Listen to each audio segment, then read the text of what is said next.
my dear students, my name is Swarnlata, your one and only chemistry educator from Sitamarhi.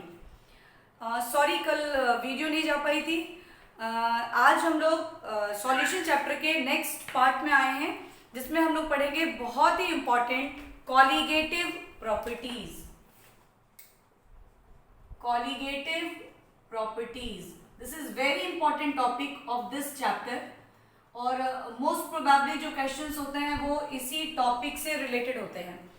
तो हम लोग आज ये समझेंगे कि कॉलिगेटिव प्रॉपर्टीज होते क्या हैं, इनके कितने टाइप्स होते हैं, ये सभी कैसे मोलर मास से रिलेटेड होते हैं और इनके न्यूमेरिकल्स को हम लोग कैसे करते हैं।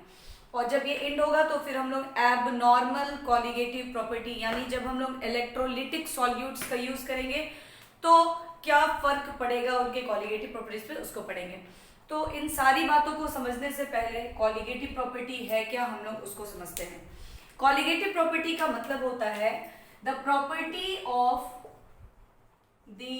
Properties of solution which depends on the number of solute particle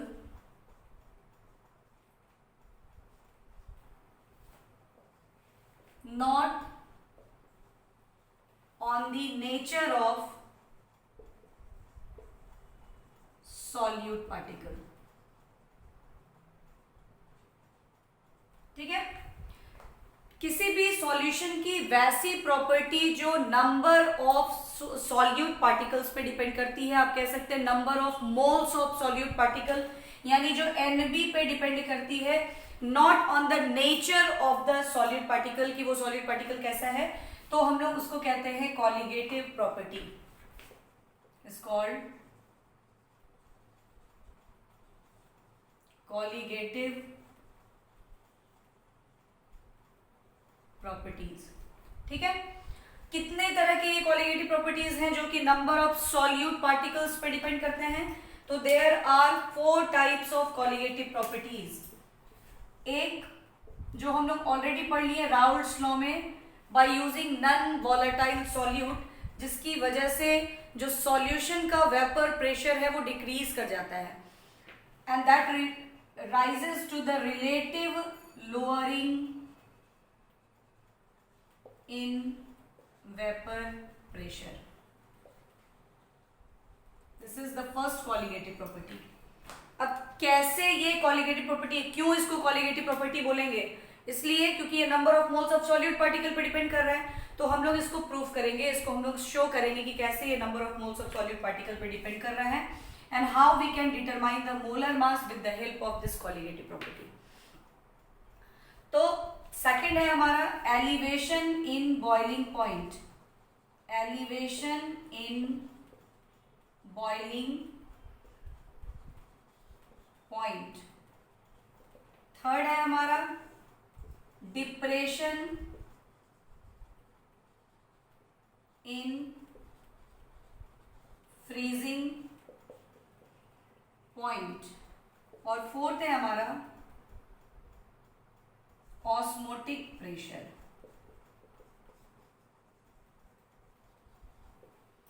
हम लोग बारी बारी से देखेंगे कि ये सारे जो कॉलिगेटिव प्रॉपर्टी, ये 4, ये कैसे number of moles of solute particles पे डिपेंड करते हैं, क्योंकि कॉलिगेटिव प्रॉपर्टी ही है सॉल्यूशन की ऐसी property which depend on the number of solute particle या number of moles of solute particle, not on the nature of the solute particle.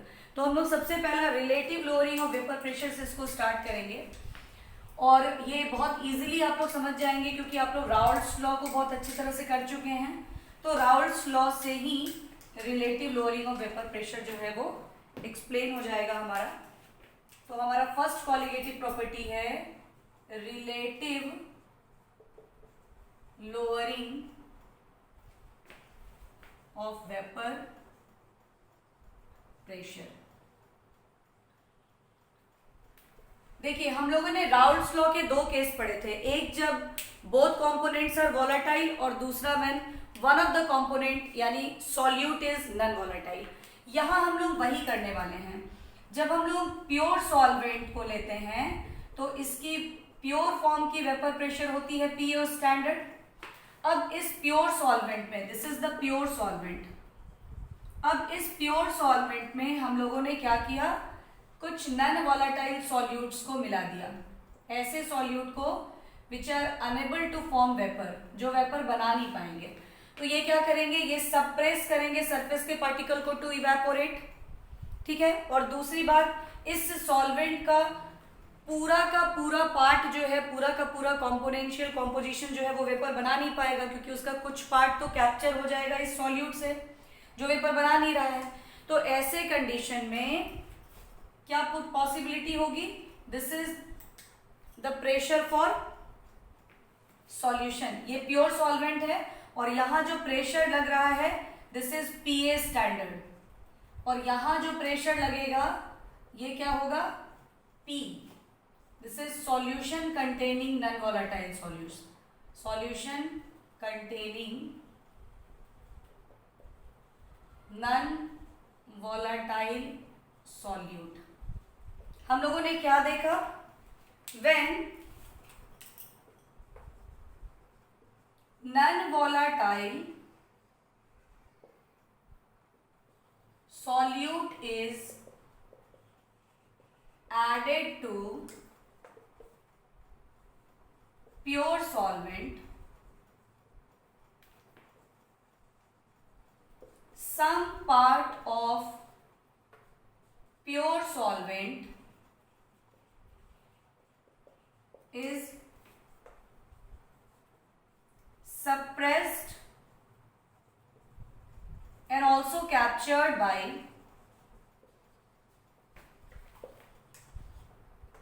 non-volatile solute, ठीक है। ऐसे में सारे कंपोनेंट तो वेपर बना नहीं पाएंगे, सो vapour pressure of solution lowers from pure solvent। तो प्योर सॉल्वेंट से उसका क्या होगा, वेपर प्रेशर कम हो जाएगा।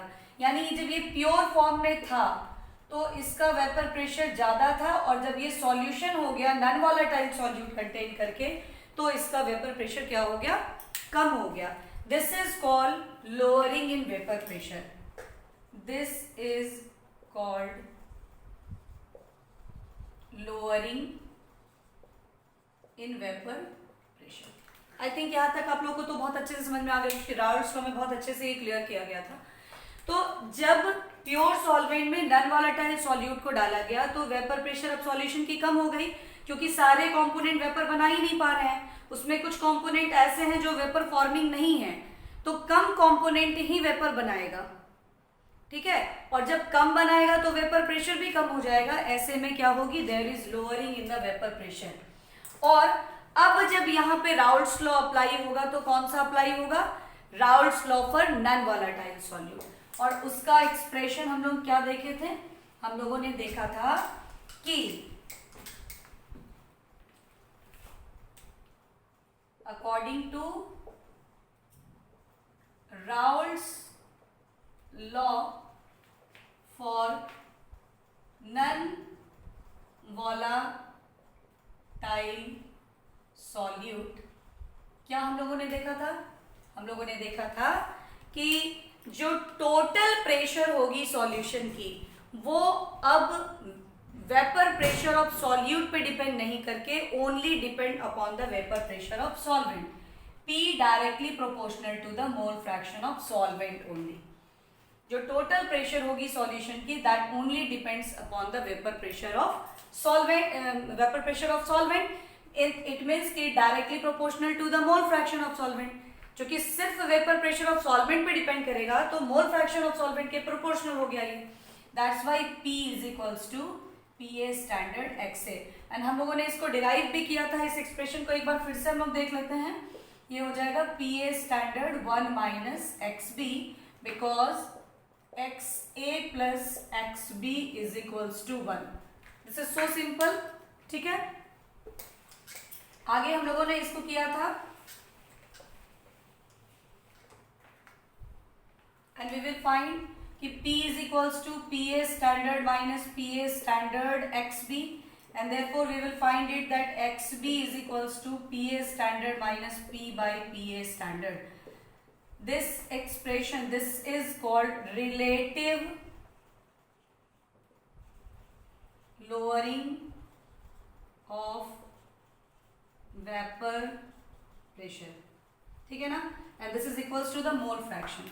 अब देखिए कि हम लोगों ने क्या देखा कि ये जो relative lowering of vapour pressure PA standard minus P by PA standard है, this is equals to XB, है ना. XB को हम लोग कैसे लिख सकते हैं, PA standard minus P by PA standard is equals to NB upon NA plus NB, और simply we can say N number of moles of solution. अब आप देखिए कि ये जो relative lowering of vapour pressure है, it is directly proportional to NB. NB के तो ये प्रोपोर्शनल हो गया ना. तो since relative lowering of vapour pressure is directly proportional to number of moles of solute particle, तो इसलिए इसको हम लोग क्या बोलेंगे, कॉलिगेटिव प्रॉपर्टी. क्योंकि हम लोगों ने पढ़ा ना कि कॉलिगेटिव प्रॉपर्टी क्या होता है, जो नंबर ऑफ सॉल्यूट पार्टिकल मतलब number of moles of solute particle पे डिपेंड करे. So relative lowering of vapour pressure, relative lowering of vapor pressure is a colligative property. तो बोर्ड एग्जामिनेशंस में डिस्क्रिप्टिव क्वेश्चंस में ऐसा आता है, ये पूछता है कि show that the relative lowering of vapour pressure is a colligative property. एक क्वेश्चन आता है कि व्हाई या what happen when a non volatile solute is added to the pure solvent. तो आप सबकी आंसर्स अभी के एक्सप्लेनेशन से समझ चुके हैं कि why there is lowering in the vapour pressure when non volatile solute is added. तो when non volatile solute is added to the pure solvent, some part of the pure solvent is suppressed and captured by the non volatile solute which are unable to form vapor. ठीक है, so only less component can form vapor and therefore vapor pressure of the solution decreases.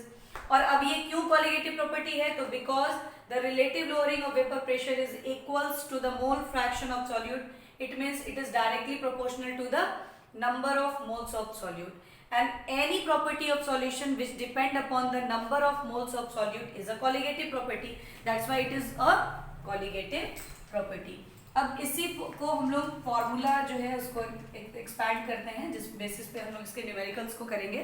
तो वो हमारा क्या हो जाएगा, देखिए आप, वी विल फाइंड दैट कि PA standard minus P by PA standard is equals to XB. तो therefore PA standard minus P upon PA standard is equals to NB upon NA plus NB. ठीक है, हम लोगों ने ये देखा था कि फॉर डाइल्यूट सॉल्यूशन अगर हम लोग इसको लेंगे तो NB should be neglected very much smaller than NA, and that it is neglected, and we get PA standard minus P by PA standard is equals to NB by NA.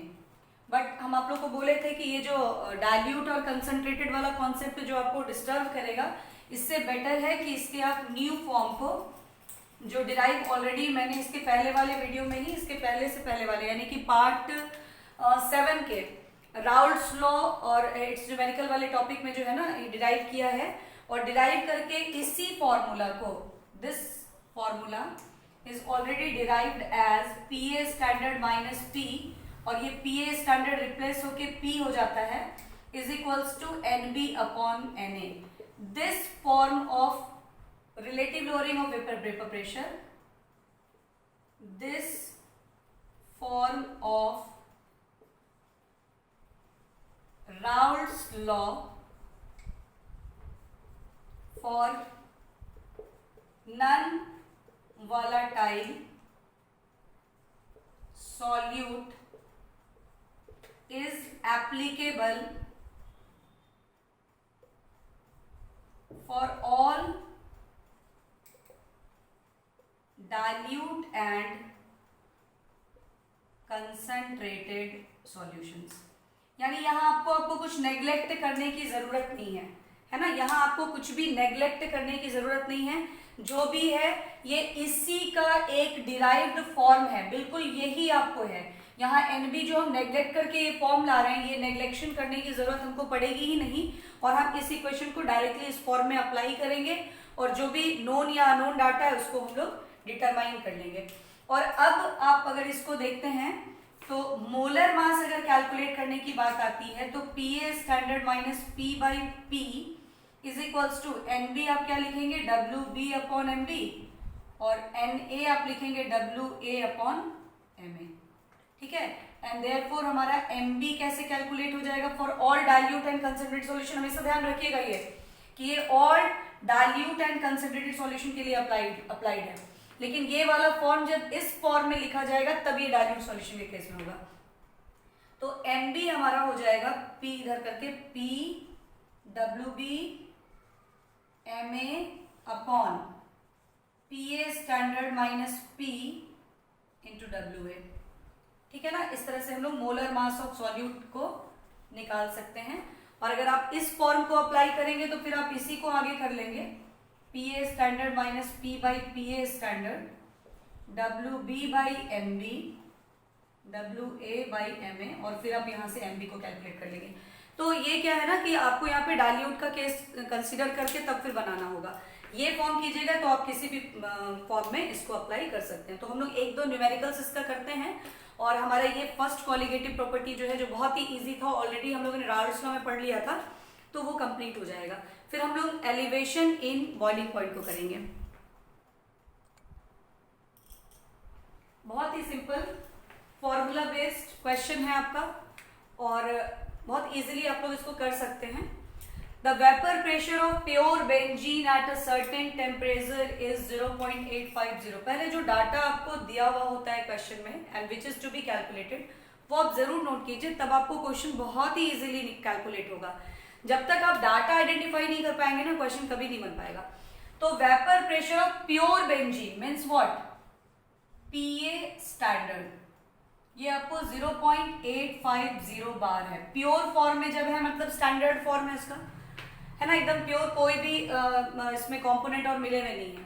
और non volatile non electrolyte solid, अब यहाँ देखिए none electrolyte term use हुआ है। अब electrolyte और none electrolyte term के use होने से क्या फर्क पड़ेगा, तो जब हम लोग एबनॉर्मल कॉलिगेटिव प्रॉपर्टी, अभी तो हम लोग नॉर्मल कॉलिगेटिव प्रॉपर्टीज को पढ़ रहे हैं, जब कोई चेंज नहीं हो रही है, आयोनाइजेशन वगैरह डिसोसिएशन वगैरह नहीं हो रहा है। जब इलेक्ट्रोलाइटिक सॉल्यूट आता है ना, वहां डिसोसिएशन होता है, तो नंबर ऑफ पार्टिकल चेंज हो जाएंगे वहां, तो कॉलिगेटिव प्रॉपर्टी भी चेंज होगी। तो इसलिए यहाँ पे आपको क्लियरिफाई कर दिया है कि नॉन इलेक्ट्रोलाइटिक सॉलिड है, यानी वो अभी आयंस में डिसोसिएशन या एसोसिएशन नहीं कर रहे हैं। उनका मास दिया हुआ है, यानी WB आपके पास सॉल्यूट का mass non volatile and non electrolyte solid का दिया हुआ है। When added to 39 gram of benzene, यानी WA इज ऑलरेडी गिवन, वो है आपको 39 ग्राम, और मोलर मास भी दे दिया, करने का आपको जरूरत नहीं है। चलिए भाई, और आसान हो गया हमारे लिए, दैट इज 78 ग्राम पर मोल, ठीक है। अब कहता है vapour pressure of the solution then is 0.845, यानी कि अब जब इसको डाल दिया गया, यानी इतने ग्राम सॉलिड को डाल दिया गया इतने ग्राम बेंजीन में, तो सॉल्यूशन फॉर्म कर गई, और उस सॉल्यूशन का जो प्रेशर हो गया वो चेंज होकर 0.845 बार हो गया। इट मीन सॉल्यूशन की प्रेशर आपको ये हो गई। तो क्या कैलकुलेट करना है, what is the molar mass of the solid, means MB आपको कैलकुलेट करना है, मोलर मास ऑफ सॉल्यूट। अभी तुरंत हम लोगों ने फॉर्मूला में देखा, क्या हमारे पास दो फॉर्मूला आया, एक तो PA standard minus P/PA standard अगर हम ले रहे हैं तो NB/NA प्लस NB हमारे पास आ रहा है, जिसमें हम NB को नेग्लेक्ट करेंगे और तब फॉर्मूला अप्लाई करेंगे। बट इसका अल्टरनेट फॉर्मूला हम आपको बता दिए हैं, जो आप हर केस में अप्लाई करेंगे, तो आप वही करिए, ज्यादा आपके लिए बेटर होगा। और वो अल्टरनेट फॉर्मूला हमारा क्या है, this is PA standard minus P/P is equals to NB/NA, ठीक है ना। हम लोग को निकालना क्या है एम बी, इसलिए फिर इसको हम लोग जो है और बाइफर्केट करके और ज़्यादा इसको सिंप्लीफाई करके इक्वेशन को लिखते हैं। ये हो जाएगा W B upon M B, ये हो जाएगा W A upon M A, because N B is number of moles of solute which is mass of solute by molar mass, this is N A which is mass of solute solvent by molar mass of solvent, ठीक है ना। अब आप values put कीजिए, all are given here. P A standard is 0.850, P is 0.845 divided by, फिर आप P को ही ले लीजिए 0.845। यहाँ अगर आप अप्लाई करेंगे तो आप फिर पीए स्टैंडर्ड डालिएगा, ये यहाँ फिर इसको नेग्लेक्ट करके और N B by N A लेके फिर बनाएंगे, बट इस फॉर्म में आपका बिल्कुल करेक्ट एकदम एक्यूरेट आंसर आएगा। W B is 0.5, M A आपका मोलर मास है that is 78, M B is to be calculated और डब्ल्यू ए हमारा 39 है। आई थिंक अब तो आप लोग से ये कैलकुलेशन इजीली सॉल्व हो जाएगा। यहाँ एम बी कैलकुलेट कर लेना है, we have to calculate M B. ये एम बी यहाँ जाएगा तो हमारा ये हो जाएगा 0.845 इंटू 0.5 इंटू 78 अपॉन 39 इंटू, जब इसको हम लोग माइनस करेंगे तो दिस बिकम 0.005। और इसको आप इजीली सॉल्व कर सकते हैं, इतना ग्राम पर मोल इज द आंसर। तो इस तरह से ये एक न्यूमेरिकल होता है। एक और न्यूमेरिकल हम लोग इस पर बेस्ड करते हैं। एक बहुत ही अच्छा क्वेश्चन देखिए, an aqueous solution of 2% non volatile solute. 2% means what, कुछ नहीं है, मतलब बाय मास है, यानी डब्ल्यू बाई डब्ल्यू का केस है। तो आप लोग को ये बहुत अच्छे से एक्सप्लेन किया हुआ है। इट मीन्स कि W B is given that is 2 gram and W total जो 100 ग्राम है वो सॉल्यूशन का है, ठीक है। तो डब्ल्यू ए हमारा हो जाएगा 100 minus 2 means 98 gram. 2% solution means 2 gram solute is present in 100 gram of solution, ठीक है। कहता है कि जब 2% नॉन वोलेटाइल सॉल्यूट को डालकर एक एक्वस सॉल्यूशन फॉर्म किया गया तो कितना प्रेशर एक्सर्ट हो रहा है सॉल्यूशन की, यानी P सॉल्यूशन की जो प्रेशर है वो 1.004 बार दी हुई है eight the normal boiling point of the solvent. यानी जब सॉल्वेंट प्योर फॉर्म में था तो उसके ऊपर जो प्रेशर लग रहा था PA standard, that is the pressure at the normal boiling point. और नॉर्मल बॉइलिंग पॉइंट पर प्रेशर कितना होता है, दैट इज 1 atm। चूंकि ये बार में है तो 1 atm is exactly equals to 1.01325 bar, ठीक है ना। ये एग्जैक्ट वैल्यू है, ऐसे अप्रॉक्स इसको 1 बार ही मान लिया जाता है, बट एग्जैक्टली ये इतना बार होता है 1.01325।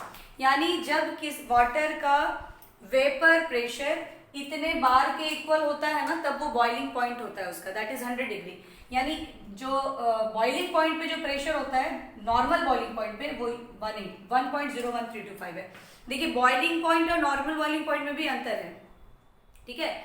नॉर्मल बॉइलिंग पॉइंट है जब 1 atm प्रेशर स्टैंडर्ड ले लिया गया है कि जब वाटर का या किसी लिक्विड का वेपर प्रेशर 1 atm के इक्वल हो जाएगा, यानी 1.01325 बार के इक्वल हो जाएगा, that is the standard atmospheric pressure, तब दैट उसको हम लोग उसका नॉर्मल बॉइलिंग पॉइंट बोलेंगे।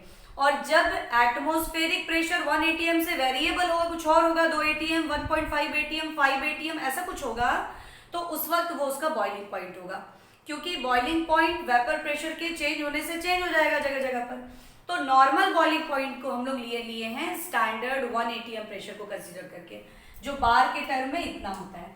तो हम लोगों को पी ए स्टैंडर्ड भी पता है, पी भी पता है, डब्ल्यू भी पता है, डब्ल्यू ए भी पता है, ठीक है। और हम लोग को क्या कैलकुलेट करना है, मोलर मास, सिंपल।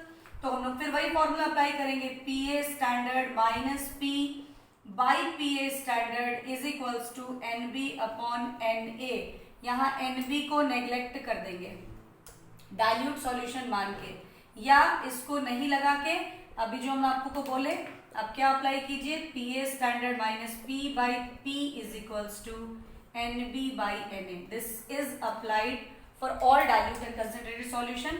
ये इसी का डिराइव्ड फॉर्म है, इसको अगर आप डिराइव फॉर्म में देखना चाहते हैं तो आप पार्ट 7 देख लीजिए सॉल्यूशन का, मेरा वीडियो है स्वर्णा केमिस्ट्री क्लास से, Raoult's law and it's numerical, उसमें आपको मिल जाएगा ये।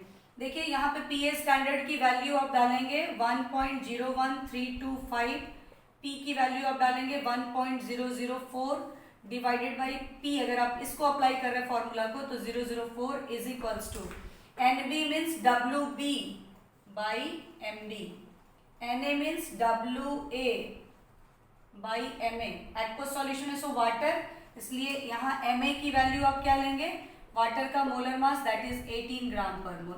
तो ये हमारा वैल्यू सारा मिल गया। अब Mb को कैलकुलेट कर लेंगे। तो इस तरह से हमारा ये क्वेश्चन भी कंप्लीट हुआ। अब हम लोग एक और क्वेश्चन कर लेते हैं। चलिए, तो ये थोड़ा सा लेंदी क्वेश्चन है, लेकिन आप अगर अच्छे से समझेंगे तो आपको समझ में आ जाएगा ये क्वेश्चन कैसे बनाते हैं।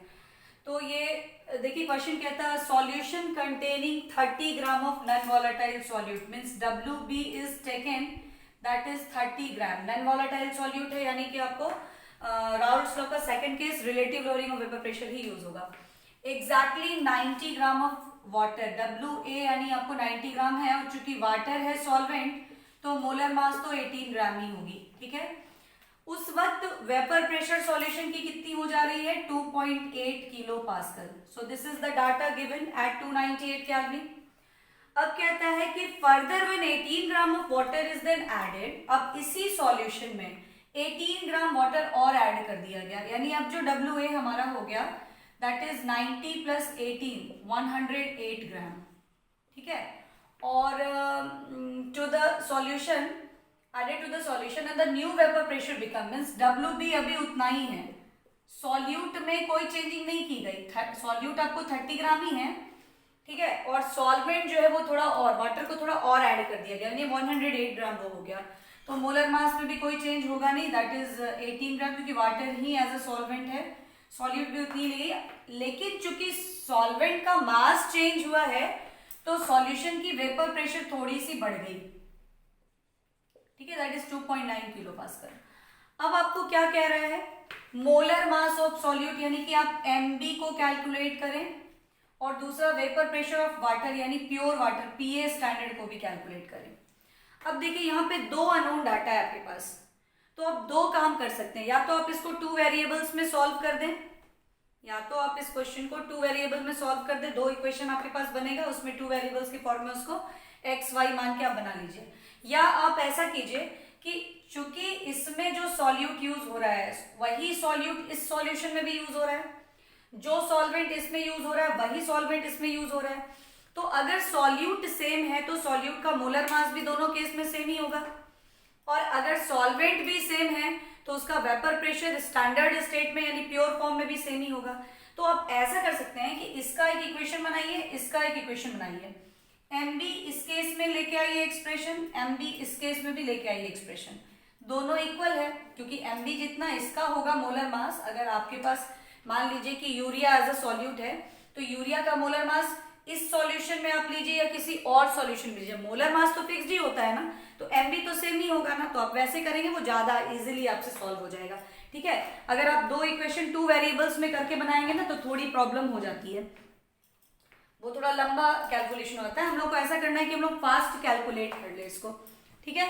तो देखिए इसको हम लोग कैसे करते हैं, इसके लिए हम लोग पहले दो इक्वेशन बना ही लेते हैं, उसके बाद इसको इरेज करते हैं। देखिए हमारे पास फॉर्मूला आपको हम ऑलरेडी बताए हैं बार बार, दो फॉर्मूला बुक्स में आपको जनरली यही वाला फॉर्म मिलेगा, ठीक है, NB अपॉन Na, इससे NB को नेग्लेक्ट कर दिया गया रहेगा, यानी ये हटा के, और यही वाला फॉर्म ज्यादातर बुक्स में यूज होती है। बट अगर आप एक्यूरेसी और एकदम एग्जैक्ट आंसर चाहते हैं जिसमें कि कहीं डाइल्यूट कंसंट्रेटेड का कॉन्सेप्ट नहीं लगे और वो सबके लिए अप्लाई हो, तो आप यही लगाइएगा, ये ज्यादा बेटर फॉर्मूला हो गया, क्योंकि इसी का ये डिराइव्ड फॉर्म है and this is the actual form, इसमें कुछ नेग्लेक्ट नहीं करना है, ठीक है। तो हम लोग यही लगा के इसको सॉल्व करते हैं। तो अब आप देखिए इस केस में अगर हम इस फॉर्मूला को लगाते हैं means PA standard minus P by P, और Nb के जगह हम WB बाई Mb और Na की जगह WA बाई Ma अप्लाई करते हैं, तो यहाँ फर्स्ट केस में हमारे पास क्या मिलता है, PA standard minus 2.8 upon 2.8 is equals to WB हो गया 30 MA हो गया 18 अपॉन MB तो कैलकुलेट ही करना है हम लोगों को, और WA हो गया हमारा 90। तो इसके लिए हम लोगों को MB क्या मिल जाएगा, MB हम इधर कर लेते हैं। This is 30 into 18 into 2.8 divided by PA standard minus 2.8 into 90। ठीक है, MB हमारा यहाँ आ गया, ये चीज इधर चला गया, ये यहाँ आ गया। ये हमारा इक्वेशन नंबर 1 हो गया। अब हम यहाँ पर इन्हीं वैल्यूज को पुट करते हैं, तो हमारे पास आएगा PA standard minus 2.9 upon 2.9 is equals to WB की जगह यहाँ हम क्या डालेंगे, same 30, molar mass of solvent भी 18 ही होगा, MB कैलकुलेट करना और WA यहाँ 108 हो जाएगा। तो हम we get MB equals to 2.9 into 30 into 18 upon PA standard minus 2.9 into 108। तो यहाँ हम लोग दो वेरिएबल मतलब 2 वेरिएबल वाला इक्वेशन करके नहीं, बल्कि MB और MB both are same in both the case, वही हम लोग यहाँ पे लगा देते हैं और हम लोगों को क्या मिल जाएगा,